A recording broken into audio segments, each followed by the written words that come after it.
మీరు శ్రీకృష్ణుడి వేణుగానం ఈ కలియుగంలో మీ చెవులతో వినొచ్చు అంటే మీరు నమ్మగలరా? కానీ ఇది నిజం. ఈ విషయం కృష్ణుడే స్వయంగా చెప్పాడు. కృష్ణుడి చేతిలో పిల్లని గ్రోవికి 6 రంధ్రాలు వరుసగా ఉంటాయి.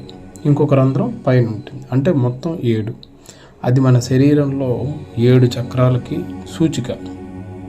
ఇంకా ఆ పిల్లని గ్రోవి లోపల ఖాళీగా ఉంటుంది, అంటే అది మన మనసు. మన మనసుని మనం ఎప్పుడైతే ఖాళీ చేస్తామో అప్పుడు కృష్ణుడు వేణుగానం వినొచ్చు అని దీని అర్థం. దానికి మనం చేయాల్సిన పని ఒకటి ఉంది. మీరు పద్మాసనంలో కూర్చొని కళ్ళు మూసుకొని శ్వాసని కొంచెం నిదానంగా తీస్తూ మీ 2 చెవులు మీ బటన్ వేళ్ళతో మూసుకొని మీ దృష్టిని అంతా చెవుల దగ్గర ఉంచండి.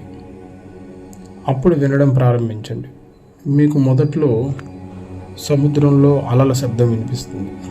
ఇలా రోజు ఒక 5 నిమిషాలు వినండి.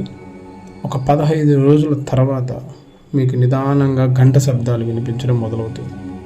ఇంకా అలా చేస్తూ ఉండండి. కొన్ని రోజులకు, అంటే సరిగ్గా 30 రోజుల తర్వాత వేణుగానం ఒక 20 క్షణాలు వినగలరు. అలా చేయంగా ఇంకా ఆ సమయం ఎక్కువ వినిపిస్తుంది వేణుగానం.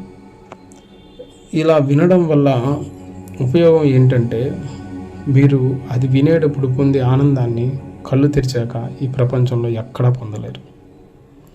ఇది శ్రీకృష్ణుడు మనకిచ్చిన గొప్ప వరం. దీన్ని వాడుకొని తరించండి.